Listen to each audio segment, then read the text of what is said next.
and they were smarter, and the Indonesians were jealous. So they more or less outlawed them, and many Chinese hid in Indonesia for fear of persecution, being, killed or robbed or worse than those, if there is such a thing. So it was a very sad period for a long time for Chinese in Indonesia and people of power. So there's things that are starting to change, and the nice thing is the China-Indonesian, they speak Chinese, Chinese-Indonesian as well, but they still remember their roots, and that's why we have a very good import system in Indonesia, because the Chinese can still communicate properly with their fellow men from before. So you have a very good trade happening, and it's expanding rapidly right now because the Chinese are more or less welcome finally, in my opinion, to be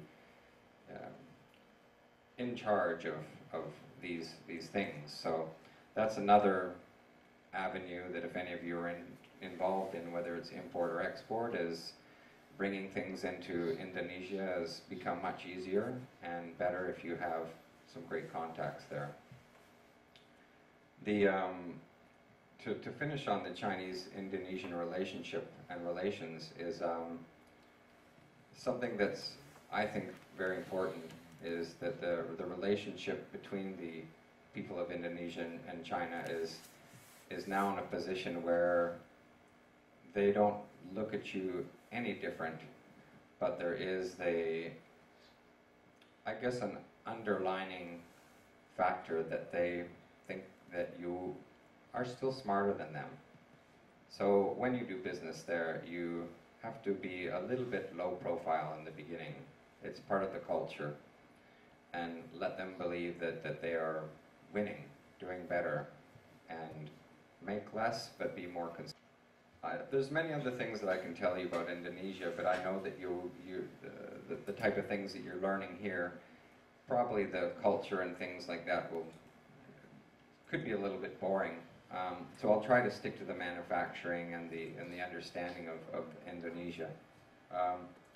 We have a system of government there that is hard to understand at the moment, unfortunately, due to the, let's call it the rise of the Islamist fundamentalists.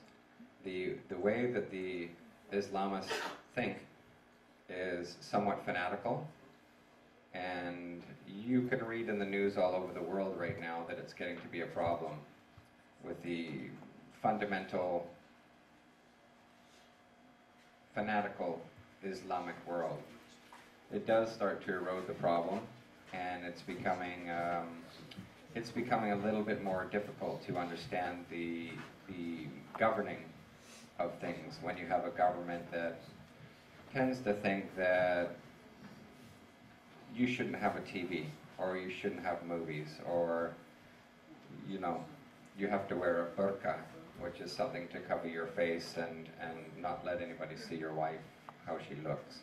So it's becoming a little bit of a fanatical society in the innards of Jakarta by way of Islam. I want to make this clear that by no way is it to be generalized. Islam is the same as Christians, is the same as everybody else. They're not bad people just because they wear burqa, as we say, the hiding themselves. It's mainly because they have a different religion, and we all have different religions. We all come from different places, whether you're Christian, Catholic, Hindu, Protestant. It's not so important. It's who the person is. Now we're going to show you a video that is just a short video, so you can fall asleep if you like. And it's the traditional part of the dancing of Bali. It is very hypnotic and very beautiful. And the girls that you see that are doing the dancing are sometimes very young, and they start very young as 4 years old. So we'll let you guys have a little watch of this now. And look at the articulation. Articulation is how articulate they are with their hands and how long their fingers are. It's very interesting anyway. Indonesia is very good You go build a factory, you design something, you have them build it. The labor is there. You can get the labor. You have the technology, you have the engineering. Now you just need to get past the government. And you can do very well there. Very, very well. But, again, it is all about the understanding and realization that you're in a different culture and things work differently there. So, how are we doing for time? Oh, here's an interesting phenomena, and I don't know if you'll understand this. I'll try to speak it slowly. We have a special day called Nippy Day. Nippy Day. Nippy Day is Silent Day. It is one day per year that we turn all of the electricity off. No cars allowed. No airplane can land. No TVs. No phones. No video games. Nothing. No electricity for 24 hours. Everybody must stay in their home compound. You may not go outside. It is a day for reflection, for meditation, to realize what you have. You have Mother Nature. You don't need technology. You don't need your phone. You can be with your family. You can be with your cat, your dog. You can swim. You can sleep. You can exercise. You can do whatever you like. But you may not turn on the electricity for 24 hours. And it is world famous because there's no pollution. There's no noise that day. It is, oh, that's Ogo. The night before Nippy Day, one day before, we build these giant statues, and those are to scare away the evil spirits for the whole year. You have several men that carry them in the nighttime, chanting, very loud and very scary looking.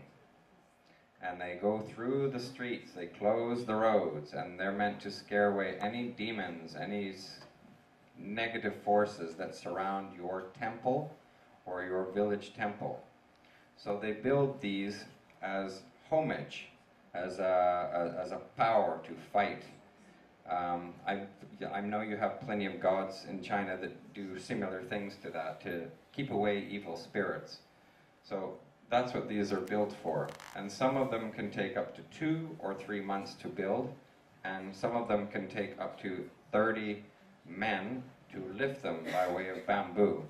So they go around and they scare the heck out of you, and then the next day it is completely quiet. Not a peep. So all the noise you had before, you scare away all the demons and all the negativity that surrounds you, and then it is completely quiet the next day. No airplanes. We're the only, I believe we're the only airport in the world that shuts down the airport. You may not enter, you may not leave. It doesn't matter if you're dying or getting married, you may not come or you may not go that day. Or you get thrown in jail for one day, I believe. So it's a pretty special time, and we have many tourists that fly just for this occasion because the island is quiet. You can only hear the wind and the weather, and it's an amazing thing. The demons and the monsters can be somewhat tourist orientated. The tradition started in 1933. It's similar to, I think they have a World Peace Day or something that's, people shut the power off for an hour, try to do it. But this is 24 hours. So it's pretty interesting that people do it. And it's something that I've been doing for a long time. And there's some tourists there. Anyways, I think of what else I could cover for the aspect of where you guys are heading in your lives. I do recommend that at some stage in the next 15 years that you get to Bali or Indonesia before it changes too much. And I think you'll see some opportunities there. I did. I did very well going there, and I'm a guy who barely graduated from high school. but left at a very young age and traveled the world and tried to figure things out for myself. You guys have something special, as you have a great education already, which I never had. So I think if you go there or wherever you go in the world, it will benefit you. But I think Indonesia is a really great place for you guys to consider doing something in. I'm sure technology is great here and Japan is great, but